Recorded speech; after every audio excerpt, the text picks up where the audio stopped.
I looked specifically at the atmospheric CO2. Mm-hmm. And yeah, it's got to go somewhere after it leaves the it's got to go somewhere. So normally, as Marcus said, normally the CO2 has like a cycle and it gets like absorbed into the ocean, but now the ocean is saturated.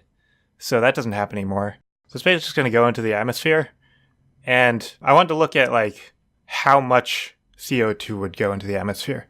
So I looked at the amount of water. There's a lot of water. There's 1.26 times 10 to the 21 liters of water in the ocean.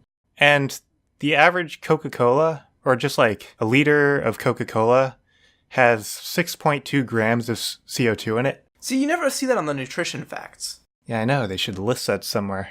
So I wanted to see like how fast does the Coca-Cola, a liter of Coca-Cola, release the CO2? And this was pretty difficult to find. Like there are no scientific studies on this or anything. There's one very, very unscientific experiment where a guy just poured a Coca-Cola into a glass and counted the bubbles.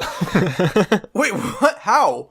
I don't know exactly how he counted the bubbles, but that's what he said. He said that he left it there for 97 minutes.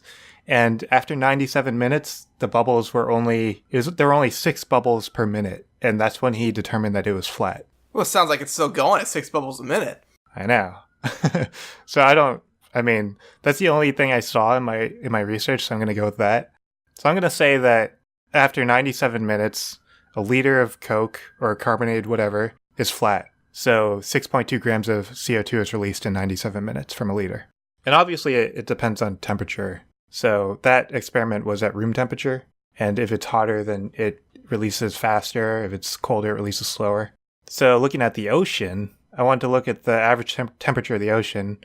And it actually varies a lot depending on like where you are in the world and like how deep you go. So I did like an average of the surface ocean and the deep ocean.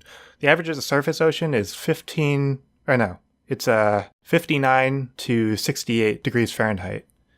And that's like roughly room temper-ish.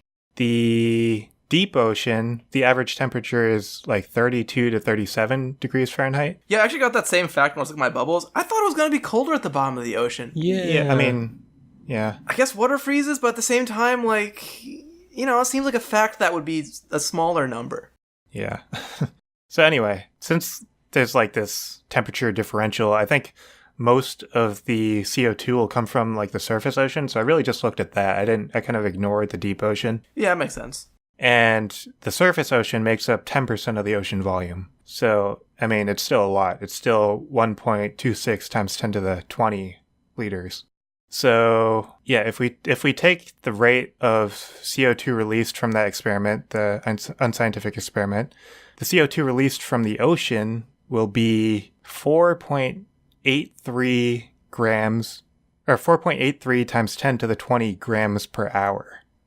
That's per hour. That seems like, how much atmosphere do we have? Yeah, so the current atmosphere, has 2.69 times 10 to the 18 grams of CO2. So it's going to be releasing 179 times the amount of the current CO2 in the atmosphere per hour.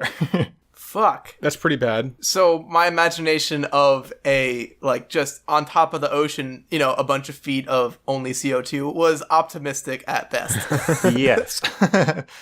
Yeah, if you look at the yearly release, it's 240 million times per year. So, I mean, obviously this is bad.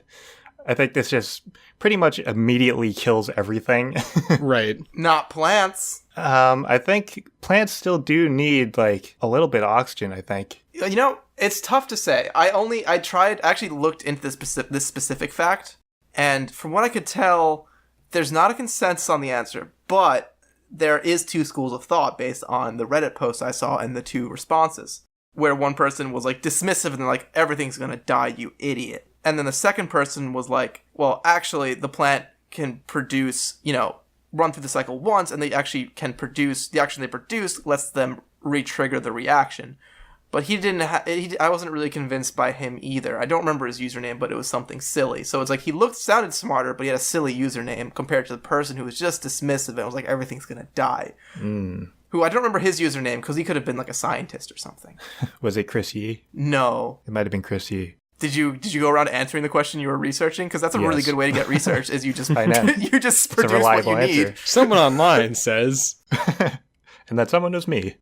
Yeah, so, like, everyone will die of suffocation. It'll also increase global warming by, like, a very significant amount. And I think the global warming thing will kind of just feed this problem because it'll heat up the oceans, which means that it releases CO2 faster, which means that global warming happens faster.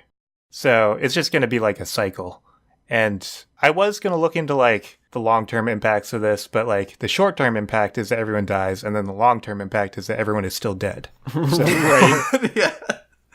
It's more like it's less of a cycle and more of a punctuation mark.